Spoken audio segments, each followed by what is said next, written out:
Same thing over here.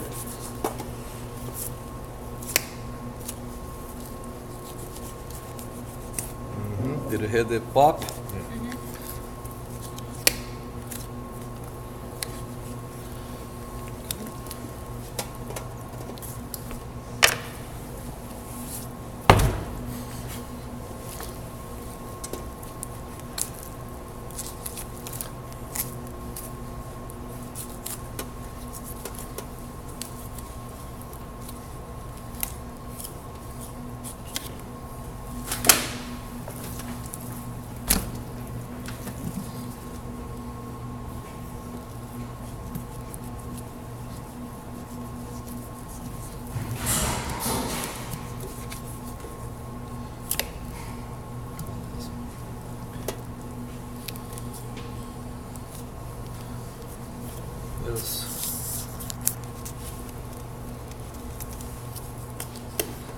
Okay.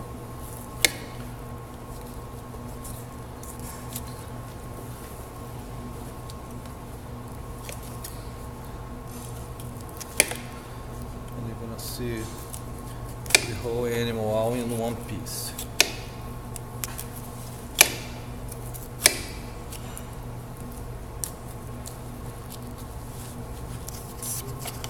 Okay.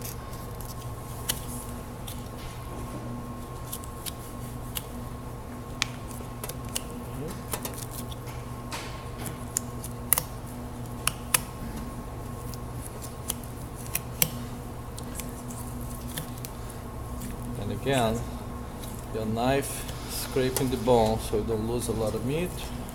Yeah, that's good. Sorry.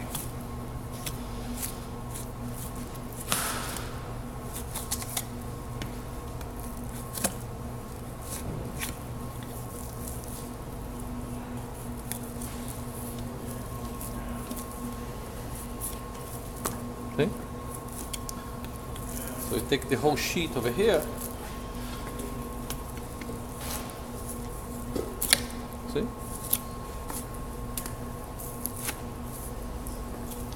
This is unbelievable meat over here, you know? The neck. A little bit apricot. Cotton cinnamon.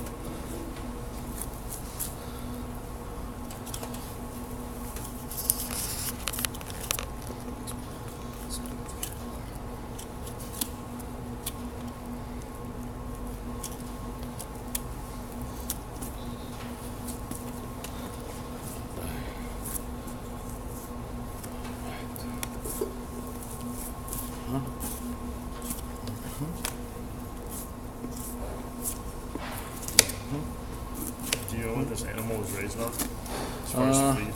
No, I didn't get the specs. I can find out though. I can call him, but most likely be alfalfa this time of the year. There.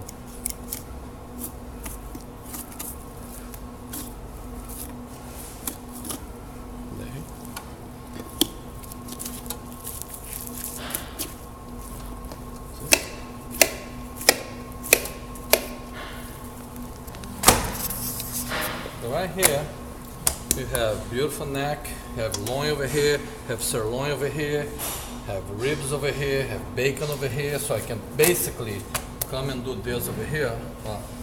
Cutting here, cutting here.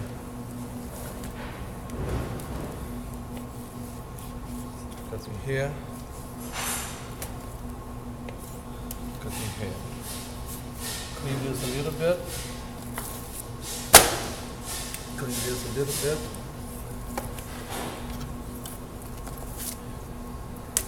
Come over here.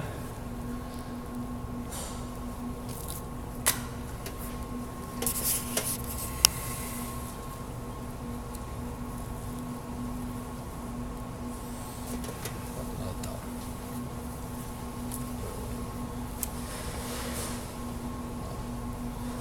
Over here. Put this little piece in here.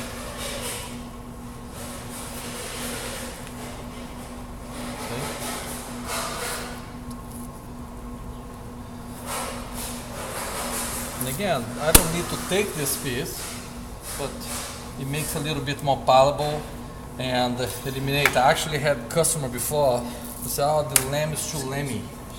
Lammy? Yeah. Yeah. too Right much here in lamb. this restaurant, in the wine country, the lamb is too lammy. And What are you eating again? I had to hold my breath not to say something nasty to the person. Stab him. Yeah, it's kind of stupid.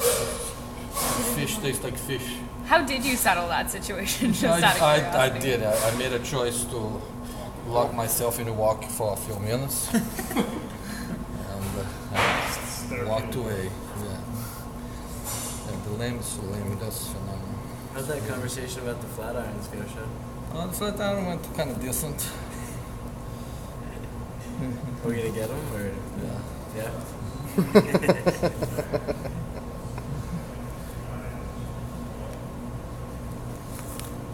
They don't like much when I show up over there, you know?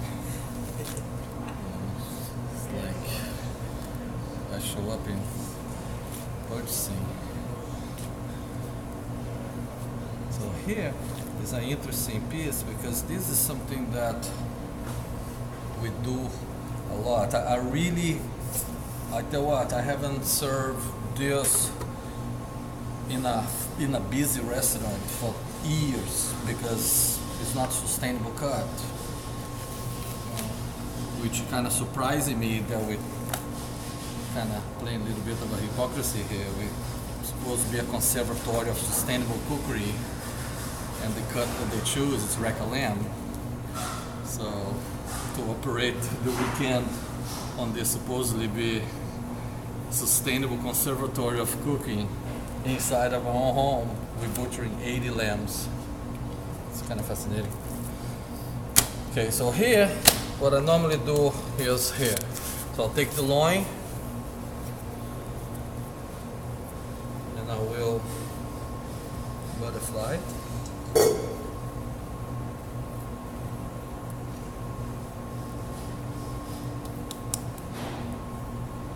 Butterfly the lamb. Okay. Let's go. Meat. Okay, I'm gonna come over here. I'm gonna retrieve, see this part over here, the kidney here, goes because they want to show how fresh it is. But right here, that is the same thing, little tenderloin right here, see? Oh. Oh. Oh.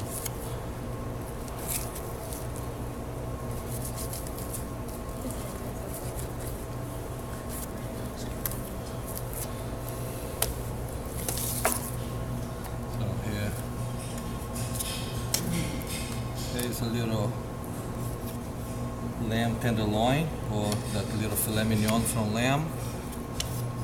Very delicious. So here, I'll take this meat here. With this shoulder over here, I grind, I make a merguez sausage. Right? And then I go and I smear merguez sausage on here. And then right inside, I put a little bit of filet mignon inside. And then I roll it in its own fat.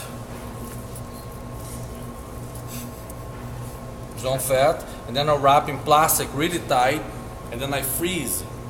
And then when it comes out nice and hard, and then I truss it. And why I truss it after I freeze is so it doesn't mark, you know. So if I truss it while it's fresh, you're gonna have the indentation. So I wrap this in plastic like that. So the inside is merguez sausage. From here is the lamb sirloin inside, and then I will take it, sear really, really good, cryovac.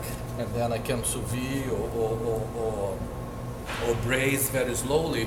And then when you slice, you have this slice of the lamb loin on its own belly with the merguez sausage, and then the filet mignon right inside. You know, so it makes so I can sell a 5 ounce of this for $32, and I can use the whole animal rather than rely on this and have to purchase 80 of those animals in one day. So it doesn't even compare, you know what I mean? But a nice porchetta like this is phenomenal. So that basically what it is. Okay, so this meat over here, you're going to pull the fell out. So I'm gonna leave the animal all broken down for you. So we're gonna pull the fell out. This meat is gonna be grinding meat. This neck meat over here gonna be also grinding meat. Okay.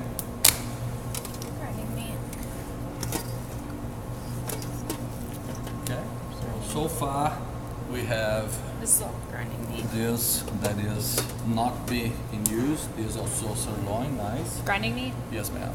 This over here.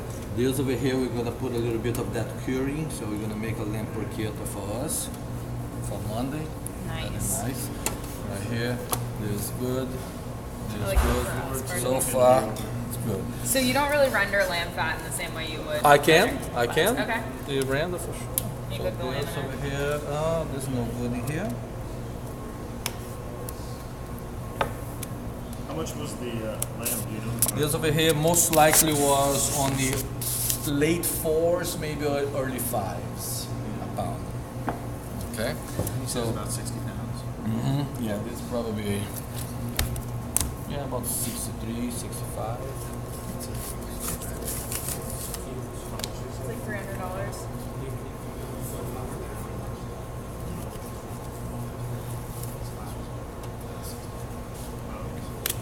It's like 300. How much? See the tenderloin here? Well, if it's like This filet mignon right here. 60 pounds would be like $300. Why don't we just raise one? See you in Yeah, but 3 you can months. sell this for more. Okay. We're gonna be here for 3 months. Yeah. This for porchetta, filet mignon. Okay, so now, same thing on the other side. So you see, remember this, when we talked about this stuff in here? See? Yeah. It's very not palatable at all, you know. It's like almost like what it truly is this spinal cord. You know? So you just chase that one. Just chase all the way down.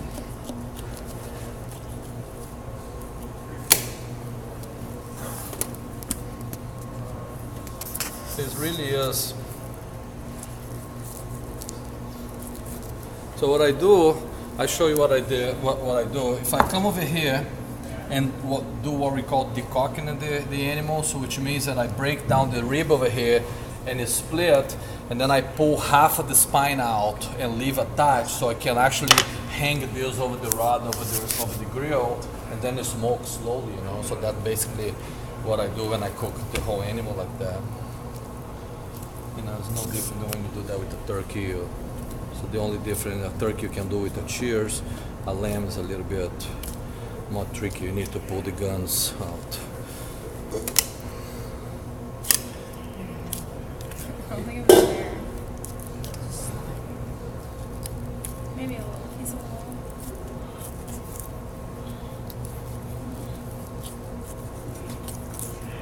Do you find it easier to butcher an animal raw, or like spit roast it, cook it, and then butcher it? I think, I mean, after cook comes out very easily for obvious reasons, but I think if I'm purchasing an animal like this, see, every time I cut an animal, and I mentioned that yesterday, every time I cut an animal, I'm looking at dishes and dividends. I'm looking at what I'll do with that part, what I do with this part, and on and so forth. That for me, butchering a whole animal like this is more than just kind of plucking a recipe out of the book and say, oh, rack of lamb. I never look at that. I'm looking at, okay, check meat, that flavor profile, richer, heavier, carcass, liquid, richer, heavier, fat, render, sear, lighter cook. That's what I'm kind of thinking. I'm thinking about this whole business. I'm thinking about the fact that this is a 63-pound animal for early 5s. And I'm thinking about, by the time I finish with this animal, how many times I transport that. And I think that is really the difference between, you know, someone that's just gonna think about, oh, they're gonna do this, they're gonna do that. I'm thinking about, they're gonna do this, but this is gonna produce this much. I wanna see basically that. So I think that for me it's easier to do this, and I can do this, you know, pretty quick and, you know, with no major tools. You saw, you know, this is the only knife that I used the whole week, and we did several animals already. So I think that is kind of, it tells a little bit, you know. Tells a little bit. Oh yeah, having both sides. Both sides gonna have that. Okay. And this is phenomenal meat, you know. And again, it's not a very good for your knife because again, the knife is getting loaded with fat, but who cares? Just clean the knife afterwards.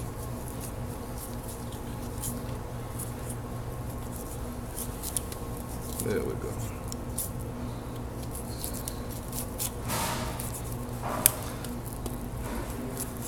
See, I can saw the primals, or I can retrieve the primals and leave the carcass clean.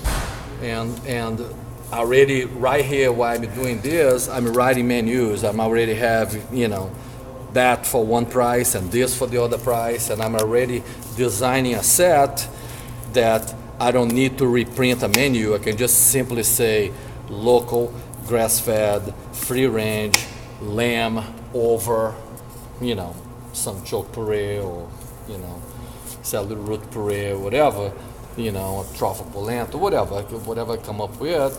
And then I can just kind of tell the weight stuff. Okay, we're gonna start it out with lamb loin, you know, stuff with merguez and sirloin. From that point on, we're gonna go into braised shoulder. From that point on, we're gonna go into braised leg.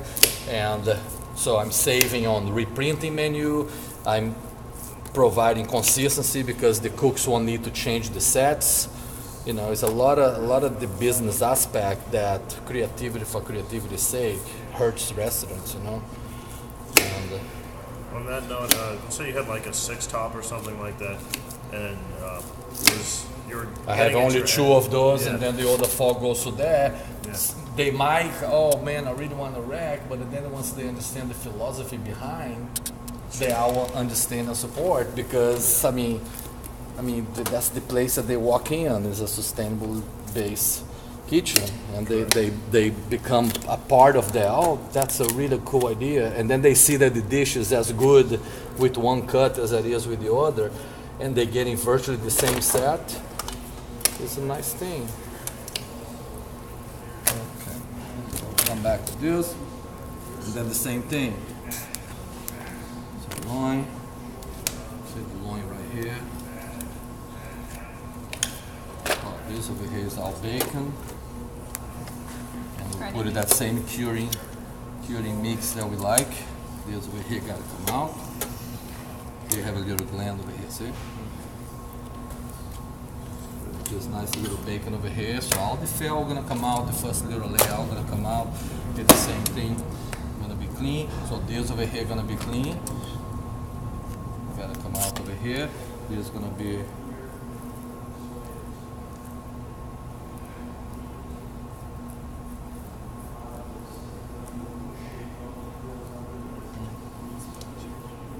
I'm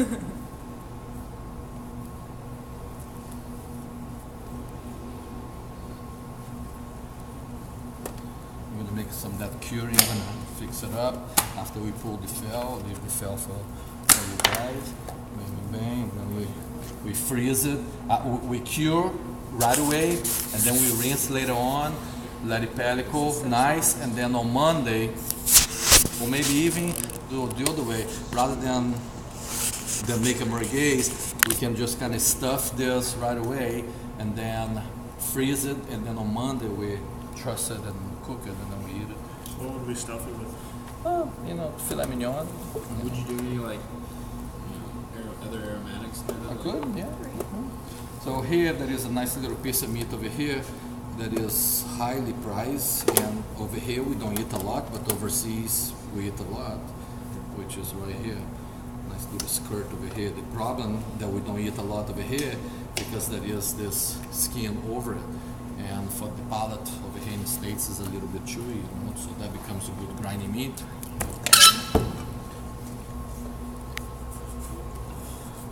So that's the skirt? The inside. And it'd be in the same place on a cow. It's a mini skirt. See what you did there. Very sharp, I like that. Thanks, You're so Christian. original. Grinding meat.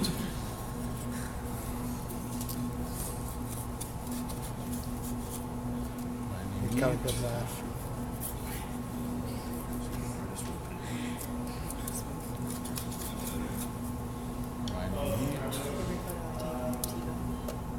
Yeah.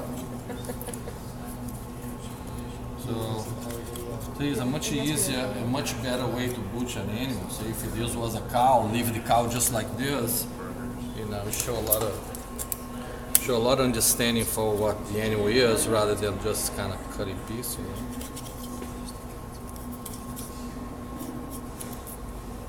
Right? And these little riblets are absolutely delicious too, you know. Wait it, yeah. Oh, little riblets. I don't really care though. I'm not doing anything else. They have a lamb rack on the menu this week. One of the student groups want to do, but the conservatory hold the lamb. But the conservatory have. Yeah, that's why I'm kind of bugged up. You know, because it's supposed to be the conservatory. This conservatory meat. I think we're in the conservatory. Not conserving much of it then, man.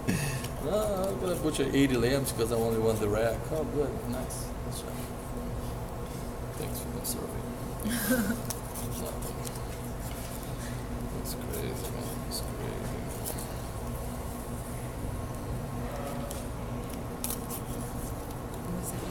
Yeah, I think. Yeah, I mean, my biggest pet peeve is hypocrisy. That's why I get all pissed off when I see people with smirky face when I'm giving lifelong lectures of experience. They have that smirky look on their face like I'm telling a joke. And I say, listen, you're gonna get killed over that and then you're gonna remember of those little things, you know? And this is a clear picture of true hypocrisy. So I'm conserving, but I'm running racks rather than other things that I can do with the whole animal. Chef, what's the maximum you keep that loin frozen for? You know, if it's well wrapped and cryo, you know, you can sit a little bit, you know, but I wouldn't let it sit. I wouldn't put it there in the freezer to freeze. I'll put it there in the freezer to set so I can trust it without have that ring around it, you know. That's the key.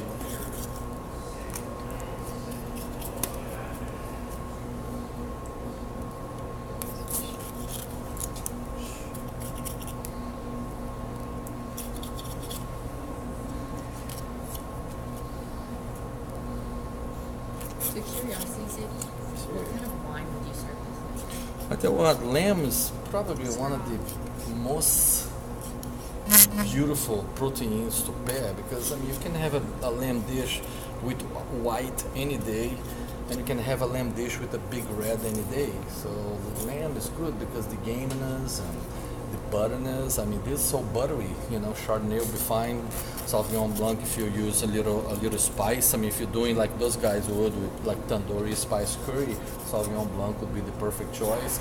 If I'm doing a braise, you know, with a rich demi or a rich lamb glass, a Zen will be good. If I'm doing something with a little bit acidity and some sweetness or smokiness, a Pinot would be very good. So, you know, so all that would work really good with lamb, you know. Pork is another protein that is good to pair because it's so easy. It's like light meats, you know, and rich meats in the same animal, you know. So that's, I think that is the beauty over there. Like in the southern France, I can have a glass of rosé with a dish made from lamb and it will be no problem, you know. And I can have that same glass with a little bowl of bouillabaisse and it will be no problem either. So I think that's the beauty of this. Okay, so here, so I have the animal here.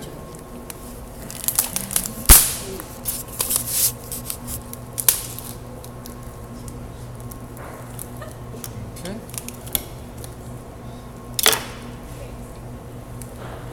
That fly has got to go away. He doesn't understand it's our lamb. This is our He said it's not that fly's lamb. Well, They also Reproduce so maggots in your fast. meat. yeah. So, See, this is just a small baby, you know.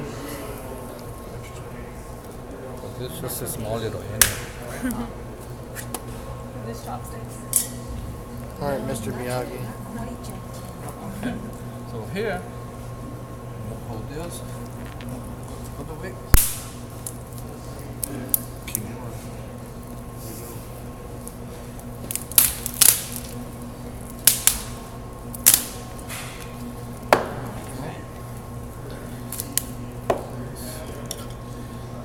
This makes me never want to break a bone.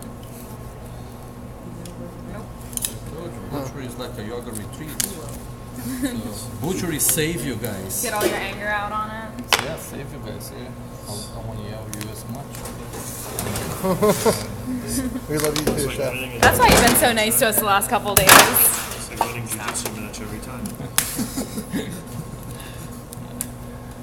So here, now I have the animal over here that I can come completely and just clean out the meat. Take everything out of the carcass here. Now it's all about, I can leave this with you, and you can just kind of Is that all grinding meat? all grinding meat. This part, like under it. Yeah, here is beautiful meat, grinding meat, tasty. gold, grinding gold, all beautiful right here. And this is just simple spine. That animal wasn't dead before, it is now. I think it was dead. I'm pretty sure it was dead before Aaron. No, it's still alive. It is? Okay, cool. It's still kicking. So we're gonna clean that up also. So far, Please. Yeah. Better that than the purchasing people, right? walking in first to visit.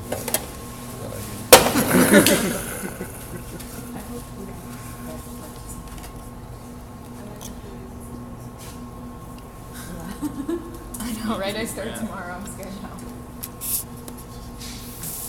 This video is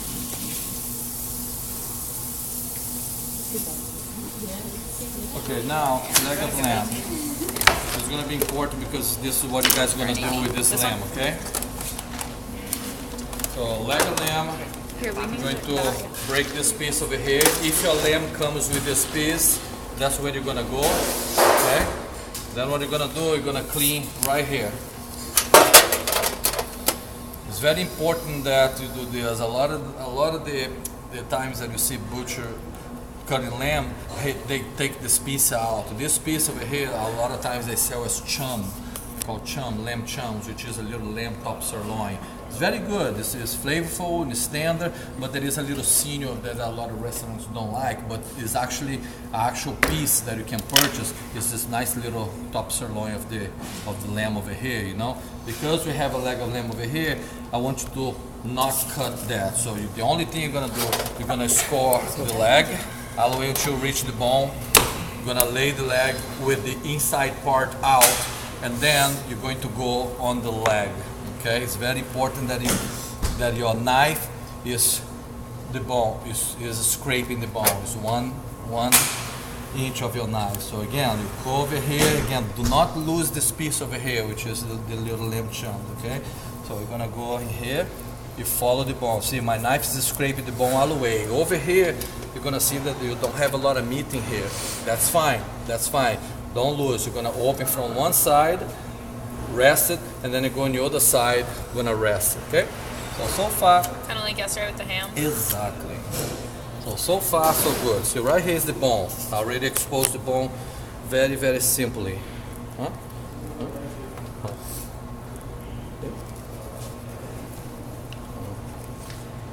This is so fragrant. I know.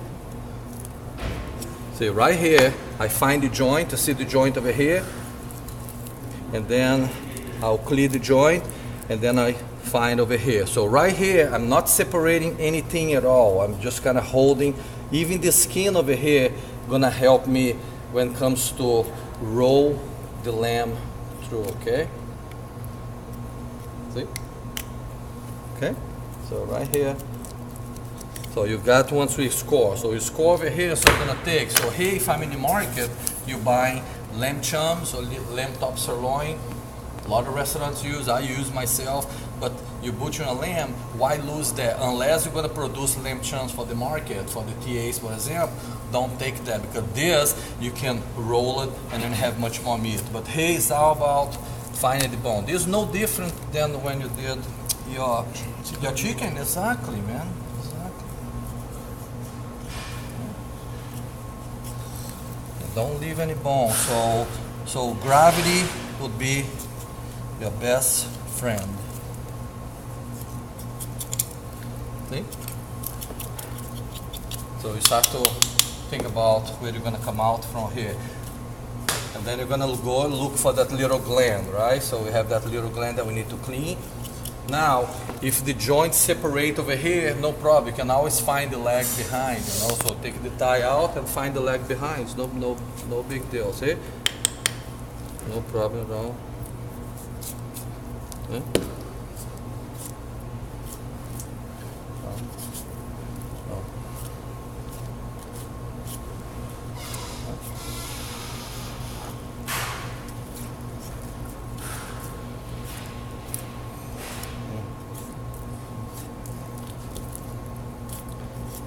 See?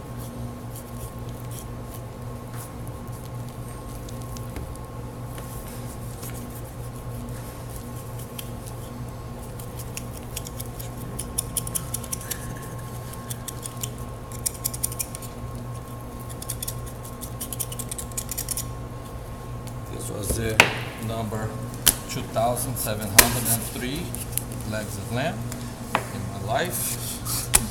Congratulations. Got $10.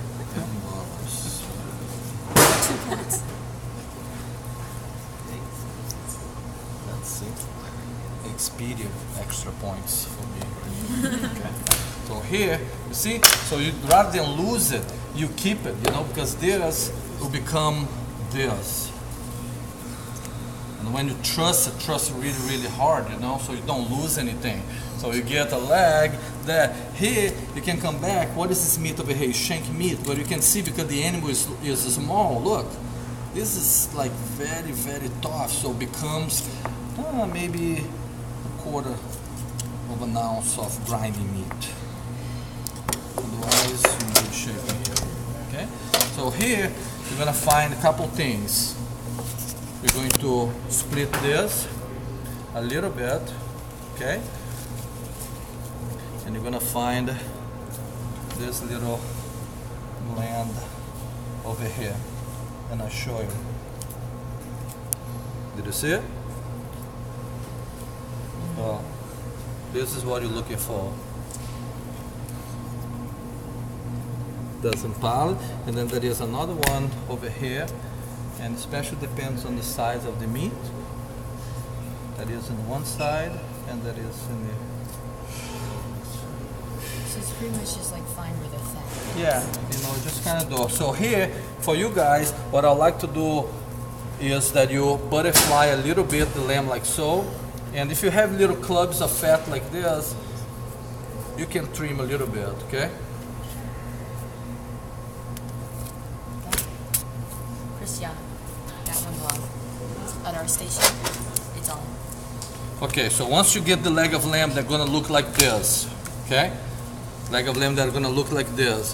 What I like you to do is just all natural, no anything, because you're gonna have that garlic, rosemary, thyme, tiny bit oil, almost like a puree like, right? Then you just smear around, fold it in, and then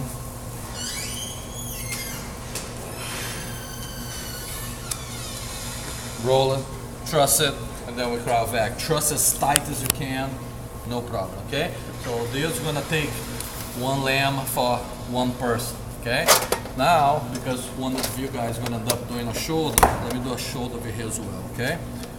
So far, this you will not, this,